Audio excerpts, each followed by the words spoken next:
लेकिन कोई भगवान का आश्रय लेना नहीं चाहता, रुपया का आश्रय लेना चाहता है। वस्तु का बल, पद का बल, परिवार का बल, देह का बल, समाज का बल, तब तक भगवान के दर्शन हो जाए लोग बातें बनाते समझते नहीं। अरे द्रौपदी जी अवतार हैं, द्रौपदी जी कोई जन्म नहीं लिए, अवतार हैं, शक्ति का अवतार हैं, यज्ञ कुंड से प्रकट हुई। लेकिन आश्रय दृढ़ तब हुआ इस घटना के बाद, चीरहरण घटना के बाद। नहीं, पांडवों का आश्रय था, सभा का आश्रय था, अपना बल का आश्रय था, दांत का आश्रय लिया। जब सब छूट गया तो गोविंद द्वारिका वासिन। ये चीज समझने, कल कुछ संत भगवान आए थे, उनसे यही चर्चा हो रही थी कि आश्रय तत्व पर दृष्टि रखो। कहां आश्रय है तुम्हारा? अंदर से देखो, अभी भगवत प्राप्त हो जाओगे।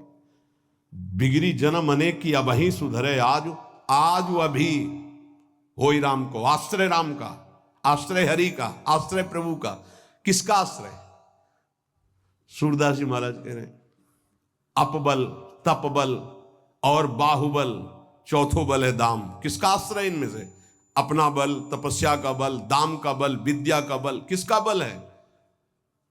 बोले सब बल कहां जागृत होता है? बोले हारे को हरे नाम। जो भगवान के आश्रित हो गया, नाम के आश्रित हो गया। ये जितने आश्रय ये टिकाऊ नहीं है, प्रत्युत ये तुम्हें भ्रमित करके तुम्हारे समय को नष्ट करने वाले हैं। जिसने धन का आश्रय ले लिया, पतन है, शास्त्र कह रहा है। क्यों पतन है? खूब बल आ जाता है अंदर, क्योंकि गलत आश्रय लिया ना धन का। अब वो मतवाला हो जाता है, शराब पीना, मांस खाना, व्यभिचार करना, ये उद्दंडता ही उद्दंडता आने लगती है।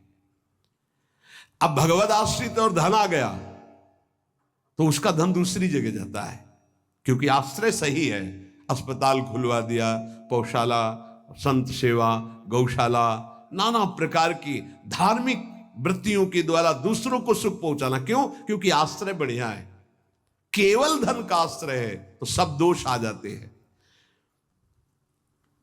इतना ही नहीं, शुभ कर्मों का आश्रय बन जाता है, साधना का आश्रय बन जाता है। अपनी साधना, रोज परिक्रमा लगाता हूं, रोज ये करता हूं, ये करता हूं। देखो दिखाई दे रहा है भक्त, भगवान, भक्त का मतलब होता है भगवान का आश्रय। अब वो ये जो सत साधनाएं हैं, असत नहीं है, पर इनका जो आश्रय हो गया वो डायरेक्ट भगवान के आश्रय से हट। अब हमारी टांगे मजबूत हैं तो हम परिक्रमा लगा रहे हैं, कल टांग टूट गई तो आश्रय भगवान का, उनके आश्रय से भगवत प्राप्ति होगी, कोई इनके आश्रय से थोड़ी। लेकिन अगर वो आश्रय लिया है तो फिर लगेगा हमसे कोई साधना ही नहीं हो रही, आप असंतुष्ट हो जाएंगे। एकमात्र भगवान का आश्रय। तभी कह रहे बिगड़ी जन्म अनेक की अबही सुधरे आज। अभी इसी क्षण सुधार हो जाएगा, अभी इसी क्षण बात बन जाएगी। अनेक जन्मों की बिगड़ी क्या? आश्रय केवल प्रभु का, मामुपाश्रिता। भगवत प्राप्ति की साधना का भी आश्रय नहीं। ध्यान दो, ये बड़ा सूक्ष्म। आश्रय केवल प्रियालाल का। साधना बन रही बढ़िया, कल साधना ना बने, ऐसे रोग हो जाए, ऐसी शरीर की स्थिति हो जाए, ऐसी मना स्थिति हो जाए तो हमें भगवत प्राप्ति नहीं होगी क्या? होगी। बोले क्यों होगी? तुमसे कोई साधन तो बनता नहीं। बोले हमने साधन का आश्रय नहीं लिया, हमने तो प्रियाजू का आश्रय लिया। सर्वेषु साधन वरेषु चिरम निराशा। बात समझना, ये आंतरिक है, आध्यात्मिक। भरोसा केवल प्रभु का, आश्रय केवल प्रभु का, इसी से भगवत प्राप्ति होती है। पूर्व में जब प्रथम बोलना शुरू हुआ था मुरारी से, उनसे यही आश्रय तत्व पर केवल चर्चा होती थी। आश्रय को समझिए। अगर आश्रय साधन का, तो भोग साधन का होता है, साधन सुख का भोग होता है। इसीलिए यह गुण साधनते नहीं, बड़ा सूक्ष्म। तो अब जैसे अल्पज्ञ साधक है तो सोचता है कि फिर तो साधना ही नहीं करनी चाहिए। तो अभी तक आप कर रहे थे क्या? आपसे करवा रहे थे जिनके आश्रित हो। ऐसे भाव में आओ। साधन हो रहा है, प्रभु को समर्पित हो रहा है। नहीं हो रहा है तो हम तो प्रभु को समर्पित ही हैं, हमारी भगवत प्राप्ति तो पक्की है। पर ये समझ आनी बहुत कठिन हो जाती है। हम परिक्रमा लगाया है तो कह सकते हैं कि हम भगवत प्राप्ति कर सकते हैं, क्योंकि साधन का भरोसा है। और अगर नहीं लगा पाए तो हमारे भरोसा में कमी हो जाएगी। आप आखिरी बात समझ लीजिए, यदि आपने अंदर से आश्रय हमारे प्रियालाल का ले लिया और कुछ नहीं बन रहा तो भगवत प्राप्ति हो जाएगी। हमारी बात समझ लेना, ये हम बहुत समझी सोची हुई बात कर रहे हैं। आश्रय आपका कहां है? एक क्षण के आश्रय को प्रभु बहुत बड़ा मान लेते हैं, ध्यान रखना। जब बाली जी का भगवान ने प्रहार करके वध किया तो आखिरी श्वासें बाली जी की भगवदाकार थी, पर भगवान से बड़ा छुपा के वचन बोले, हृदय प्रीति मुख वचन कठोरा। और भगवान की तरफ देखकर कहा, मैं बैरी सुग्रीव प्यारा, कारण कवन नाथ मुहि मारा। हम दोनों भाई हैं, हमें अपने भाई की हर चेष्टा को पता है, जैसा मैं वैसा मेरा भाई। बहुत बड़ा भजनानंदी नहीं, हम जानते हैं, बचपन से साथी है। और मैंने कभी आपका विरोध नहीं किया, आपने मारा क्यों मुझे? जो सूक्ष्म बात भगवान, तुम ये जानते थे कि सुग्रीव मेरे आश्रित हो गया है? अरे अभिमानी, मेरे आश्रित का वैरी मेरा वैरी होता है। तो कितने दिनों के आश्रित हुए थे सुग्रीव जी?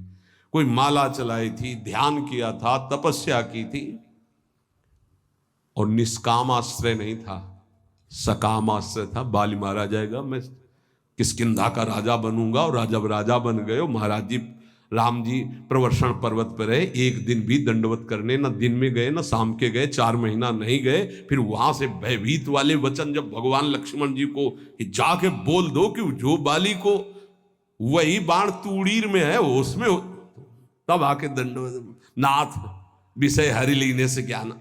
हम आपको बात बता रहे हैं प्रमाण सहित। भगवान ने जो वचन कहे उस बहुत मानने और समझने वाली बात। तुम जानते थे कि सुग्रीव मेरे आश्रित हो गया। अरे अभिमानी, तू मारना चाहता मेरे आश्रित का वैरी मेरा वैरी, मेरे आश्रित का मित्र मेरा मित्र, इसलिए मैंने तुम्हें मारा। फिर वो आगे की जो बात अनुज बधु भगनी सुत नारी, व्यवहारिक की बात कही, आंतरिक बात जो कही, मेरा शरणागत मेरे आश्रित। अन्य आश्रय टिकाऊ नहीं है, पहले दिमाग में रख लो। यहां तक कि साधना का आश्रय भी। इसीलिए सर्वेषु साधन वरेषु चिरम निराशा। साधना का आश्रय साधन का भोग करवाने लगता है। साधन का भोग क्या होता है? एक अहम में सुख। दिन में 3 परिक्रमा लगाता हूं वृंदावन की, वो अहम में जो आश्रय बैठ गया साधना का, ये अहम भोग कर रहा है उसका।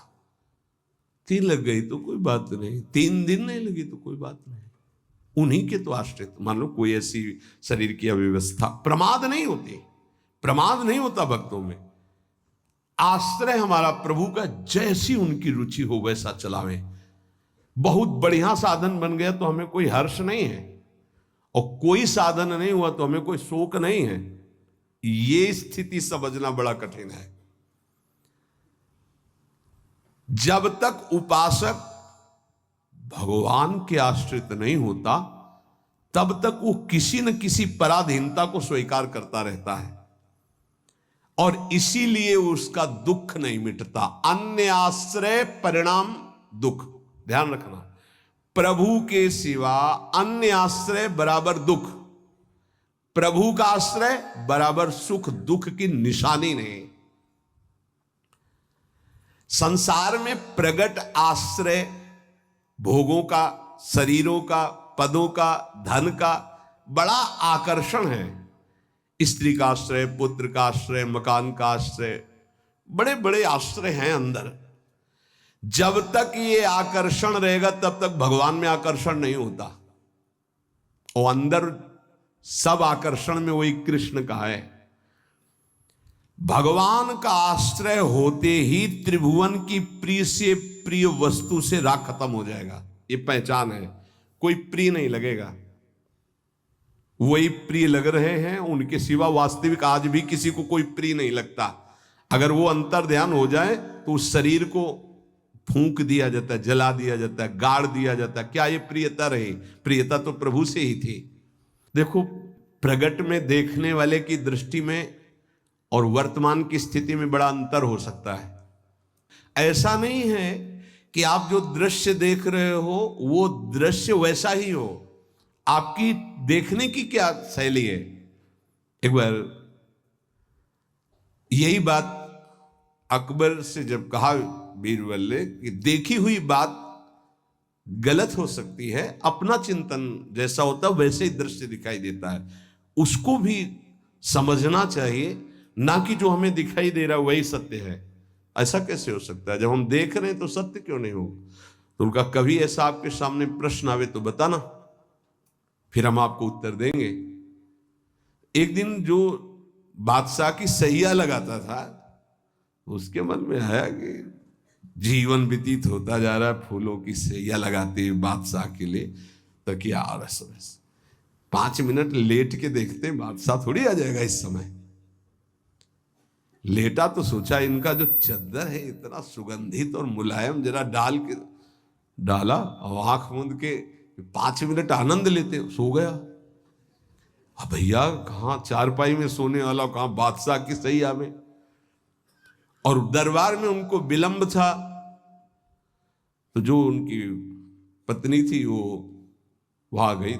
आज महाराज बिना कुछ खाए पिए बात किए, हमें लगता कोई सीरियस मैटर रहा होगा, थकित होकर के सो गए, पार्श्व में वो सो गए। अब बादशाह आया तो देखा मेरी सैया में कोई पुरुष और हमारी पत्नी, तलवार खींची तो कहा, उसने कहा था बीरबल ने कि दृश्य झूठा हो सकता है। उसको बुला के कहते हैं एक दृश्य कहां से झूठा हो सकता है, मैं सत्य देख रहा हूं। बुलाया और कहा कि तुम कहते थे दृश्य झूठा हो सकता है, देखने वाले की क्षमता के अनुसार दृश्य दिखाई दे। मैं देख रहा हूं मेरी पत्नी किसी गैर पुरुष के साथ पड़ी हुई, ये झूठा है? बोले महाराज झूठा भी हो सकता है। झूठा ही है मैं ऐसा नहीं कहता, लेकिन झूठा भी हो सकता है। अब कौन पुरुष है अब हमें तो पता नहीं, लेकिन आप 2 मिनट खंभे की आड़ में रुकिए। रानी को ऐसे जी, बोले आप किसके साथ सो रहे? बोले महाराज के साथ। बात नहीं की?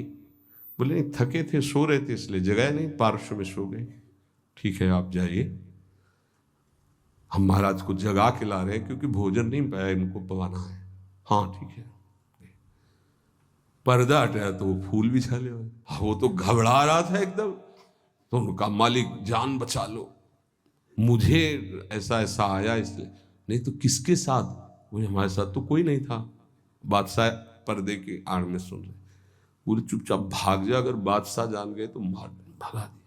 बोले सरकार देखा दोनों निर्दोष थे, यदि आप मारते तो दोनों की हत्या आप कर सकते थे, लेकिन दोनों निर्दोष थे। हमारी दृष्टि प्राकृतिक दृश्यों का फाइनल नहीं कर सकती, फिर सच्चिदानंद का कैसे? तो हमें अपनी दृष्टि सुधारने, वीत राग